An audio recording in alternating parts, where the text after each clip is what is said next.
saya harus garis bawahi apa yang dikatakan Bro Ivan. Kalau you punya toleransi yang cukup tinggi, main di forex. Yes. Tapi buat Anda yang generasi X, saja saya better tidak. Better. Karena toleransinya udah mulai menipis.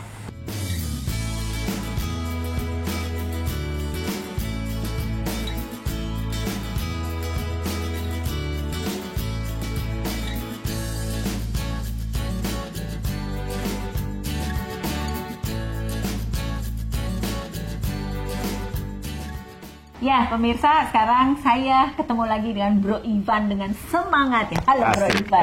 Thank you. Ya, milenial satu ini dengan gayanya yang lugas dan semangat membuat kita pengen dengar lagi ceritanya tentang investasi. Betul, menarik. Sebelumnya aku dengan Bro Pardede itu cerita valuasi. Oh asik, siap. Jadi bagaimana investor sudah ketika memilih investor, maka valuasi itu jangan sampai jadi zong.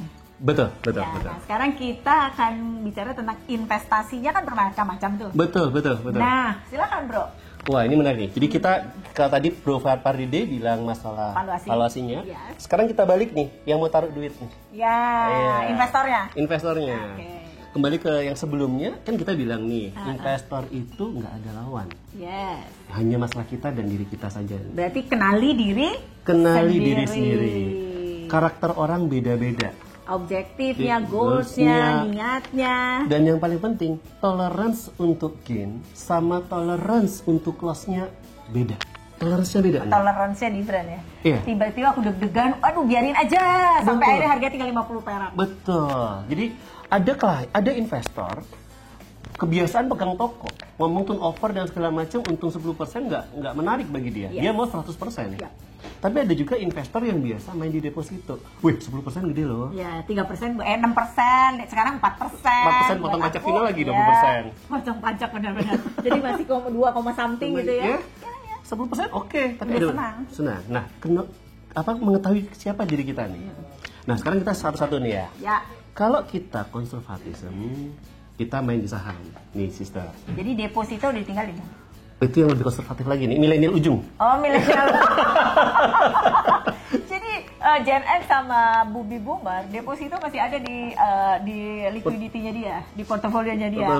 Tapi milenial maju itu sudah nggak tahu tuh yang namanya deposito. Jadi walaupun sejuta, walaupun 100.000 udah mainnya di saham. Puter. Iya, jadi milenial benar sekali. Makanya kenapa milenial tuh agresif dengan investasi. Menarik banget ya. Menarik banget. Jadi kita harus benar-benar bantu edukasi agar semangat milenial ini yang seperti Bro Ivan semangatnya. Jangan salah tempat. Yes. Jangan salah tempat. Jadi kita bantu sharing ini agar kita benar-benar fix, kita firm sebagai investor. Betul. Ya, silakan Bro. Pertama nih, yang kita millennials yang kalau toleransi kita terhadap rugi, jantung kita belum terlalu kuat, better kita main saham. Ya. Main saham yang fundamental. Ya. Nikmatin apa yang kita punya. Kita nggak ada lawan kok. Ya. Kalau orang cerita dia dapat 100%, 200% di koin, kupingnya tutup aja. Itu kan dia, bukan kita. Yes. Asik. Yes. Nah, kalau kita sudah nyalinya kuat, kita masuklah ke forex nih, menarik nih. Nah, forex nih. Ya buat nyali-nyali kayak kita yang Gen X, kayaknya forex jangan pilih. Forex jangan pilih nih. Jadi memang usia itu harus di assessment ya, profilnya dulu. Jadi pertama untuk know yourself, profiling dulu Bro Ivan. Yes, toleransi kita sejauh mana nih. Iya, jadi kita harus assessment dulu nih. Betul. Deg-degan kita nyampe di mana? Kemana? Baru rugi 3% udah stres. Setuju. Ya, silakan. Kalau forex ini yang berbeda dengan saham ya. Saham kita buka RDN di sekuritas. Yep. Kalau forex kita buka di bursa berjangka. Ada nggak enak juga sebut merek ya. Tapi yang paling penting adalah kalau kita bermain di forex, make sure government ada di situ melalui apa? Bapepti, Badan Pengawas Komoditi itu. Ya, itu harus kita pahami dan harus ada ya, dan di bawah pengawasan dia. Iya, kalau sama sekuritas yang bermain saham, itu kan diawasin OJK. Ya. Kalau bursa berjangka ini kayak semacam sekuritasnya di forex itu diawasi oleh Bapepti. Ya. Nah, make sure kita jangan tergiur sama forex yang mini forex dan segala macam yang cuma 1 juta bisa buka akun, tapi settlementnya nggak di Indonesia itu banyak loh. Ya, itu berarti kan tidak diawasi. Tidak dan diawasi. Ketika Anda punya masalah mau ke siapa? Susah. Siapa yang backup? Okay. Nah, forex itu menarik loh. Forex is 24 hours business. Wow, nggak tidur dong? Nggak tidur. Wow. Oke, saya harus garis bawahi apa yang dikatakan Bro Ivan. Kalau you punya toleransi yang cukup tinggi, main di forex. Yes. Tapi buat Anda yang generasi X, saja saya better tidak. Better. Karena toleransi udah mulai menipis. Karena setuju. Toleransi udah mulai menipis. Mulai menipis, walaupun Anda mungkin di masa muda toleransi udah high ya. Yeah. Anda sebagai high risk, tapi usia juga mempengaruhi. Betul. Ya, jadi toleransinya makin mundur sehingga investasinya harus memang makin secure. Gitu. Nah, di dalam forex sendiri yang mau saya sampaikan di sini adalah ini uang Anda kelola sendiri. Nah, jangan percayakan uang kita kepada orang lain. Ya, kalaupun dengan orang lain, monitoringnya oleh diri sendiri. Betul. Yes, silahkan. Jadi menarik nih ya. Makin ninggalin kerjaan nih. Makin ninggalin kerjaan nih. Iya, gue lupa lagi masak. Kalau forex sendiri sis, aku mau cerita dulu. Pertama kali pas awal-awal aku kenal forex itu usia 21 tahun. Jadi udah berapa tahun? Udah lama ya, kayak 10 tahun yang lalu ya. Oke. Jadi sekarang udah bersahabat. Sudah bersahabat. Dulu nggak kenal? Pernah nangis, pernah. Oh ya? Yes, absolutely. Saya masih ingat tuh 2000 berapa ya? Saya lupa 10 11 itu. Waktu itu saya masuk di yen. Yen is indirect currency if I'm not mistaken. Ya. Waktu itu Nato kan mundurkan diri. Ya. Perdana Menteri Jepang. Betul. Saya ambil posisi, salah ambil posisi. Oke. Sendiri atau duit orang tua? Orang tua waktu itu. Duit orang tua. Ya, aku ada di video aku juga. Gue bulanan pakai duit orang tua, duit saya investasi dan dan saya pegang uang orang tua waktu itu 100 juta. Karena salah ambil posisi langsung ke floating 90 juta minus hilang. Oke. Kebayang? Wow, itu my first impression with forex. Tapi apakah aku udah nggak usah cerita karena di video aku udah ada. Iya. Apakah itu kita bikin jerak? Enggak. Yes, agree.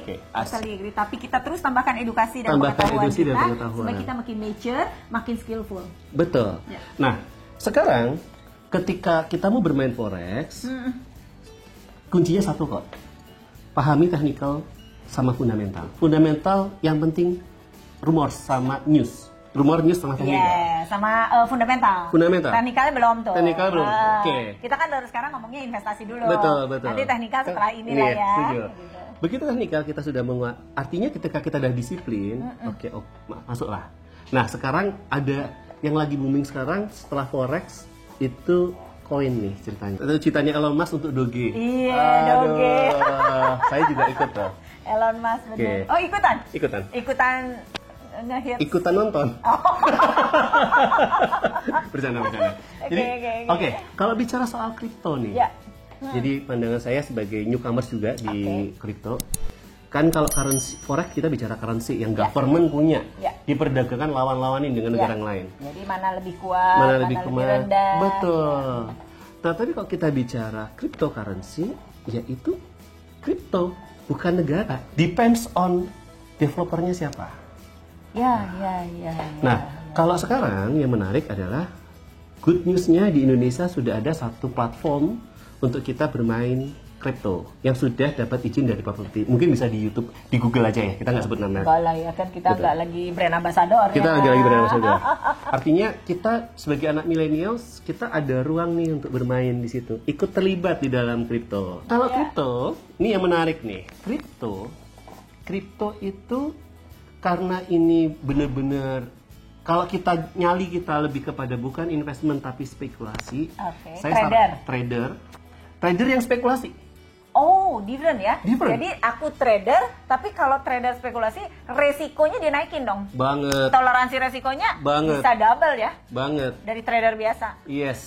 Wow. Banyak case-nya kemarin. Ada kasusnya si saya lupa itu yang sehari open langsung 16.000%. Wow. Ada itu. Terus kemarin saya masih ingat namanya Lina USDT. Begitu masuk ke Binance, rontok 98%. Nyangkut tuh sampai sekarang. Wow, itu spekulan. Oke. So, kalau hidupnya kebayang ya? Kebayang. Jadi kalau ketemu orang kira-kira nyapa nggak ya? Jadi saya juga cukup speechless ngedengarnya gitu. Betul, ya. betul. Ya. Nah, kalau sobat kripto, jadi mungkin saran ya kita dari sharing kita ya, saran kenalin diri kita. Kalau kita ingin mencoba kripto, kalau nyali belum besar, masuklah ke koin-koin yang sudah settle. Contohnya? Contoh pasti. Bisa mungkin referensi. Ini referensi tanpa ini ya. Tanpa ada maksud apapun tanpa endorse dan segala macam nih. Hanya untuk pengetahuan aja. Hanya pengetahuan aja. Ya. Kita masuk koin-koin yang Big 3, Big 4, yang sudah ada settle, followernya banyak. Contoh Bitcoin number 1. Karena itu pertama kali hadir. Dia paling besar nih sekarang, sudah nyenggol 1 miliar. Wow. Di saat masih baru mulai kita bilang apa sih itu? Dia udah nyenggol nih di 1 miliar per koin. Nah, kemudian mungkin kita bisa turunkan ke Ethereum. Ya. Dia juga oke tuh, number 2. Atau yang ketiga, kita bermain di BNB, Binance Coin. Oke. Nah, barulah kita main-main koin-koin yang masih rank-rank di ratusan, kayak Doge yang terakhir ya. Tipus sama si Alan. Gitu ya? Dan itu langsung ciutannya tuh kan? Lumayan. Bisa lari di atas 1-0 hilang tuh. Gila ya. Gila. Nah, terus tapi kenapa di kripto disebutnya itu mining gitu? Oh, kalau di crypto mining buat para pemula ya, di betul. yang pemula terus kan pasti akan denger mining apa sih gitu. Kenapa di kripto aja mining kan? Kripto itu ada model trading, ada model mining ya. Kalau mining itu lebih kepada bahasa-bahasa IT. Kalau kita nggak menguasai IT terlalu kuat, jangan dulu deh ke kripto. Jangan dulu ke proses miningnya tadi. Oh, jadi mining ini hanya para saya nggak terlalu familiar nih jujur kalau tentang mining ya, karena itu IT based banget nih. Tetapi kalau trading kan ada platform marketnya seperti Binance. Jadi nggak harus juga dia paham IT. Yes. Jadi hampir sama nih dengan trading forex. Kita perspektifnya dari perspektif trader. Gitu. Yes. Jadi kita masuk ke mau saham, mau forex, mau koin, itu selama itu trader sama. Model analisanya sama, teknikalnya sama. Dojista, candlestick, Bollinger Band, RSI, MACD semuanya sama. Jadi kalau mining ini harus punya base kompetensi IT. Jadi ada tambahan ya. Iya, mungkin nanti ada lebih kompeten untuk bicara soal miningnya nih. Saya dari sudut pandang trader. Iya. Nanti dengan miningnya kita akan lebih, yang membuat aku juga akan terheran-heran. Yes. Karena aku nggak ngerti juga tuh mining kan, karena IT banget.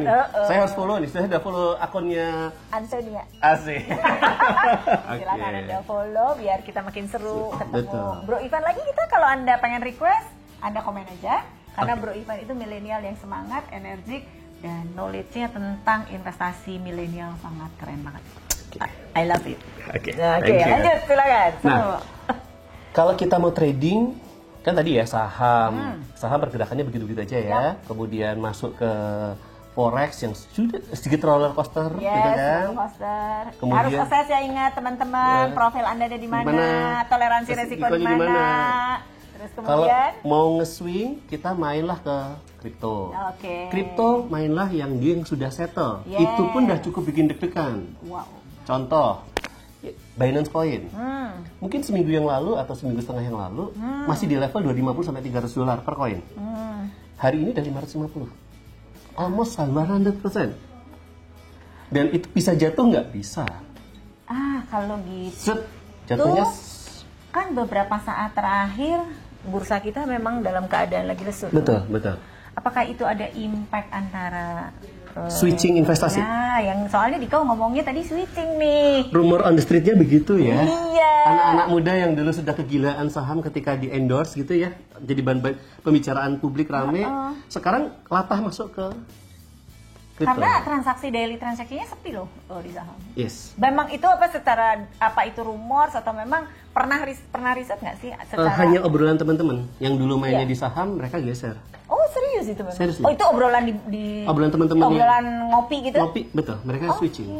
Kenapa? Karena mereka butuh adrenalin ya. Butuh adrenalin untuk switching ke koin.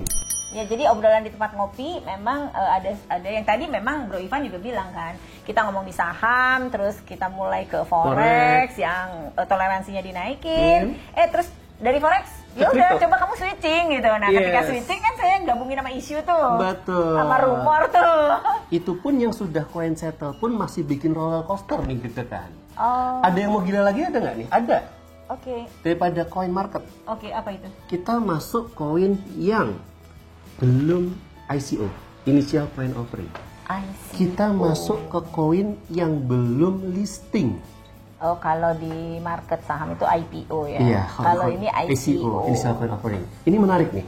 Banyak koin-koin yang ratingnya 2000, kalau di grade Bitcoin nomor 1, dia nomor 2000 gitu ya. Nggak jelas. Itu kalau bicara spekulan, wow, itu luar biasa karena mereka masih diperdagangkan 0.0000, bisa sampai 7 kali nih. Oke. $1. Jadi itu bawah $1. Kita milih jenisnya koin. Ternyata ribuan, seperti saham juga. Betul. Tapi tadi di state sama Bro Ivan bahwa depend on developer.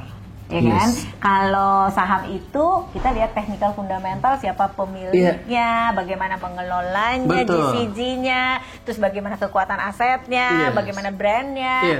Nah, kita akan bicara lagi nanti mengenai developer ini di sesi kita yang berikutnya. Jadi sekarang kita harus pamit dulu sama para pemirsa karena ada yang mau masak takut gosong, ada yang mau kerja jam istirahatnya udah selesai. Iya, betul. Jadi kita lanjutkan di part berikutnya ya. Oke, thank you. Terima kasih para pemirsa. Salam.